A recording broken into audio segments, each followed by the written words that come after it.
Hey guys, I wanted to make a video to talk about Dragonflight, the different mage specs, and what my thoughts are about them, specifically in like what I expect to be strong, what are the problems of each specs, and what to look for when, hoping to see if a spec would become better than it currently is. To start off, I wanted to talk about Fire to a decent amount because it's a spec that I obviously really enjoy and I play a lot. But it might come to a surprise to many that I actually think Fire is not that great in Dragonflight. And I think that there's a few issues, but to be clear, this is specifically talking about the first season. Because the thing with Fire is that its design is strong, but the tuning is weak. And what I mean by design is strong is the fact that it can do a lot of single target damage while also doing quite decent AoE for free, which is a strong ability to have. The problem is that the tuning is quite weak because of the fact that we don't have the gear to support the builds that we want to play. So, we have 40% plus haste baseline at the end of Shadowlands, and moving into Dragonflight, that's going to go down significantly. And that reduction in haste and also loss of Covenant abilities means that we're going to have a lot less Fire Blast charges to play with. And as you guys know, Fire Blast is extremely vital to Fire's gameplay and it's like pacing. And this is something that is unfortunately not really fixable. Blizzard can't just buff Fire Blast charge generation nor give us extra gear. So, the question is, how does Fire become good? If we want it to be good in the first season. And the answer lies in the Tempered Flames talent, the one that lets you hardcast Pyroblast. Tempered Flames, unfortunately, has been nerfed severely over the past few weeks. Its reduction of Pyroblast cast time and critical strike chance increase of Pyroblast and combustion duration has all been nerfed in one go. The combustion duration nerf is actually not that big. It's more the cast time reduction and crit chance increase. Those nerfs specifically hurt. And I think that alongside those nerfs, another thing that hurt it quite a bit is Pyromaniac was swapped in locations with Master of Flame. And Master of Flame is a good talent, but Pyromaniac is also a very good talent for Tempered Flames. And losing the ability to select Pyromaniac, unfortunately, is not great. We really want this talent because it gives us a lot of free damage without requiring Fire Blasts. On the note of talents that require or don't require Fire Blast, is Hyperthermia. It's a talent that you get a proc, and for 5 seconds you're allowed to cast Fire Blasts for free. They're instant cast and they're guaranteed crit. But unfortunately, this talent is not great. Mainly to do with the fact that it's a random proc when you get the Hot Streak activation. And the other thing also is that it doesn't actually give you the double ignite damage that Hot Streak does to your Pyroblasts. So those two things are not great. I think if Blizzard wants to fix this talent to be a viable talent, there's actually a very simple solution in increase the duration by 1 second and then make it so that it's a buff that only activates after you cast a pyro, and you'll know when it's about to activate. So you get a buff and it will say, your next Pyroblast gives you the buff of 6 seconds of instant cast Pyroblasts with guaranteed crit. Or guaranteed hot streaks the entire time if you want the double ignite damage as well. That could be something nice that they could do with it. But to go beyond just talking of talents, we can talk about what Fire's niche, what are its strong points and what are its weak points. In Raid specifically, Fire's niche is execute gameplay to some extent, and also consistent damage to some extent as well, based on how much haste and gear we can get. Unfortunately, though, the improved Scourge talent that we have access to in Dragonflight is not as powerful as we might want, so its execute niche might not necessarily be as powerful as some other classes' executes. Think of something like Unholy DKA, which has amazing execute. It's hard to compete against that. Its other and big niche, which I think is the more important one, frankly, is its ability to have good, consistent AoE. That's something that not a lot of classes can have access to without giving up a large amount of single target damage. And Fire Mage definitely does not have to give up a large amount of single target damage to gain their AoE. So if you think of some fights that have consistent AoE, something like Vigilant Guardian, obviously, while it's an easy boss in Sepulchre, in Dragonflight it could certainly be a fight like that could be a challenging fight potentially, and then maybe Fire will gain some value there. One fight that particularly comes out to mind is Broodkeeper, this penultimate boss of the first raid, Vault of the Incarnate. as long as ads are tanked on top of the boss, or you can AoE a bunch of ads consistently. Fire will be decent there. As for its niche in Mythic Plus specifically, Fire becomes this single target equalizer. And that is, you're able to hit a single large HP target while also doing somewhat decent AoE.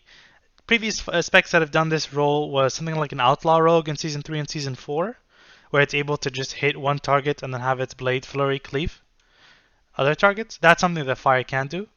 Unfortunately, I'm not sure if its single target nor cleave is strong enough in Dragonflight to warrant it being a meta spec in that regard. I think that there are other specs that you could bring that could do quite as good or better single target, while also providing more burst AoE when required, which Fire Mage severely lacks right now. Other positives for Fire Mage would be something like the fact that it's absurdly tanky, right? With Cauterize, Alter Time, Greater Invis, Ice Block. You cannot die as a Fire Mage. And the extra nice element obviously is Cauterize compared to other specs. If we want Fire to be meta, most likely what will have to be fixed is that we're going to have to see a buff to Tempered Flames, specifically the crit chance and cast time of Pyroblast from that talent. Pyromaniac potentially returning to a decent location in the talent tree. Living Bomb being buffed actually would also be an option, like severely buffed, like 200% extra damage kind of deal. The Hyperthermia buff that I had already mentioned. And anything in general that increases the build's power without actually relying on Fire Blast charges. On the other side of the coin, we have Frost Mage, which, as you'll see, I'm playing in the background here. And it feels much nicer to play. Fire could always be buffed, number-wise, but unfortunately it doesn't feel great to play. Whereas Frost really does, surprisingly. It's quite fast-paced gameplay. It's enjoyable, especially given that it's the first patch of the expansion. You have talents like Glacial Spike if you do take them.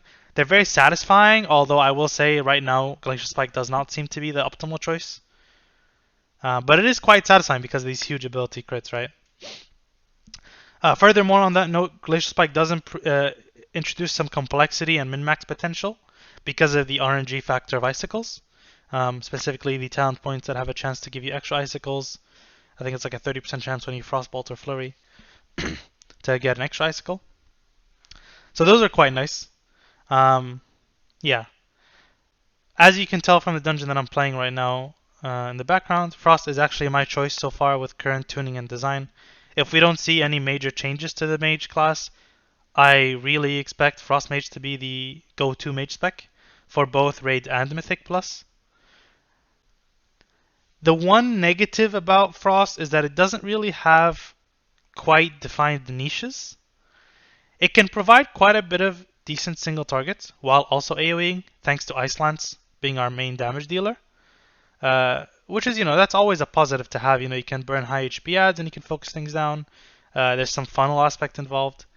But obviously, as you start AoEing more and more with things like Blizzard, Cone of Cold, and Orbs, you're going to start losing some single target value. But, with how Frozen Orb works, casting more Frozen Orbs gives you more Ice Lances. So, there is potential for it to actually keep getting stronger and stronger. The other negative downside of Frost Mage is actually that it's quite squishy compared to Fire Mage, even compared to Arcane Mage. This is for two parts. One, obviously, it doesn't have Cauterize, which, Fire Mage does. But Arcane, in comparison, has a very strong Mage barrier because of the fact that it reduces magic harmful effects. So if there's any dots or anything like that, Mage barrier is quite strong, whereas Ice barrier really isn't. And then also, of all the specs that don't really want to cast their barrier, Frost is probably the one that really doesn't want to cast barrier, which means that, in a dungeon, realistically, you will end up casting less because you feel more punished by casting it. There's no real immediate solution for these things, unfortunately, other than just buffing like Frost barrier, putting it off the global cooldown or something like that. But I mean, Frost is in a very good spot already, so I don't foresee this necessarily being a problem for them. So just to reiterate, I do think that Frost is definitively the best choice going into Dragonflight as of right now. Things can change, tuning can happen. you never know what's gonna happen, and it's always best to wait. All of this talk is very disclaimer, things will change. But as of right now, I just wanted to give the impression as as somebody who loves Fire Mage, not to be like a doomer and say that Fire Mage is dead, but it's certainly not looking too hot compared to Frost Mage right now in Dragonflight Season 1. I think as seasons go on, it will improve for Fire Mage, but we'll have to wait and see. That's quite a while away. I should also note something about Arcane Mage because I suspect that most people don't really talk about. It's kind of been like the weird kid in high school that nobody wants to talk to. Uh, People just don't really vibe with the spec, and I think that honestly this won't really change much, unfortunately. The problem with, or I should start with the positives of Arcane, I suppose. Arcane does pretty good burst damage. Every 45 seconds, it does its Touch of the Magi ramp. It's quite powerful, especially every 1.5 when you have Arcane Surge. Very, very strong. And it will even get better because of the fact that it has a lot of Arcane Barrage support nodes that introduce a very high execute element, namely 100% increased damage below targets of 35% HP. And also the ability to increase damage of Arcane Barrage by 15% per target Arcane Barrage hits. So if you have 5 targets, even your main target takes 15 times 5, which is 75, I believe, if my math is not terrible. I hope it's not. I hope I'm not embarrassing myself. Yeah, I don't think it is. It's 75%. That's quite powerful for one of our biggest crits. So Arcane looks to have that niche. But in the past few seasons, it seemed that the meta for M+ has really been defined by what has consistent damage without requiring cooldowns, or specs that always have cooldowns.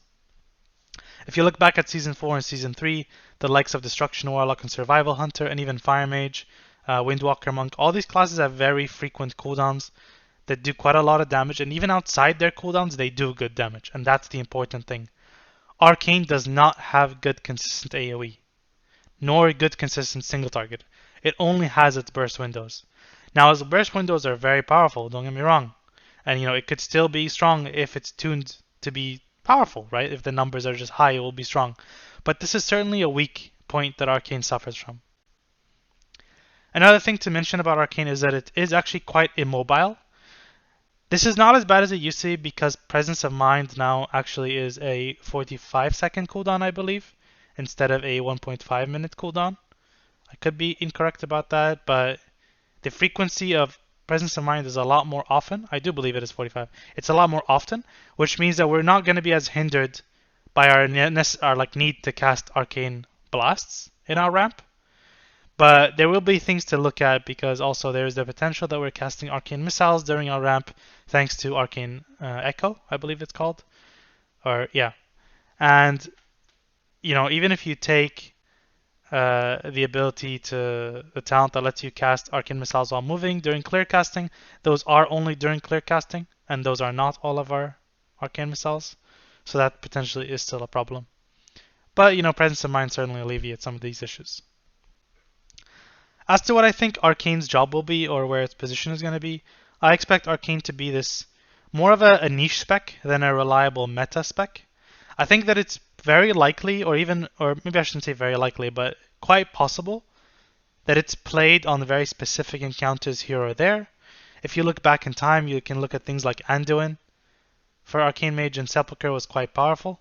I actually think that it wouldn't have been that bad on Lords of Dread, especially with its current design. And I think that there might be more iterations of fights that present itself to be quite powerful for Arcane in the future. But it's definitely still not going to be a consistent meta spec. It might still be played in a dungeon or two if there's specific, I'm thinking like a Theater of Pain style dungeon.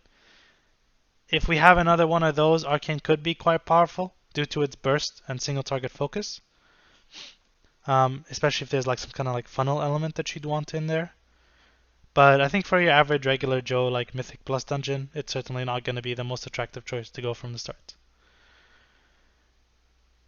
Having said all this, obviously Blizzard can tune, and I'll always caution against, re-rolling your classes based off of like even a very late beta state of classes and specs. don't pick something as important like rerolling from just things like these, tuning. Just play what's fun. Ultimately, that is the most important thing. Make sure you want to play a class that you enjoy, and if you're a mage, keep playing class specs that you enjoy. If you enjoy mage, any of the specs, keep playing it until something happens. If all mage specs are dead, which is like completely impossible, basically, from how Blizzard is treating us, I don't think that will happen. But if it does, then that wouldn't be too great. But as of right now, that shouldn't be a problem. Frost is quite enjoyable. If you guys have not had a chance to play it, I would really recommend it, especially in pre-patch. We have everything that we're gonna have essentially outside of Glacial Spike. The reasons that it feels so nice specifically in my eyes is that you just have a lot of procs very often.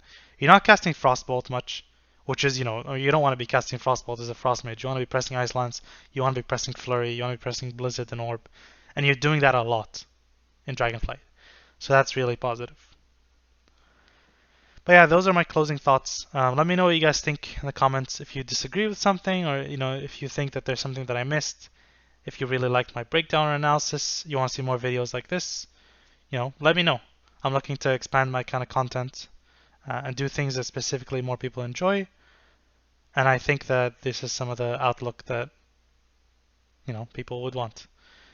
For extra information, I suppose maybe I should have mentioned this at the beginning. I do raid in the guild Incarnate. I think we're US. It's hovered around like US 15 or so in the past. So I will be progressing the raid at a quite decent pace, and I'm gonna have this opportunity to talk about the raid fights, the specs from a Hall of Fame, hopefully US 15 or better ranking, and kind of bring you that like high level insight hopefully. But yeah, thank you for watching. I appreciate you guys being here, and have a good day.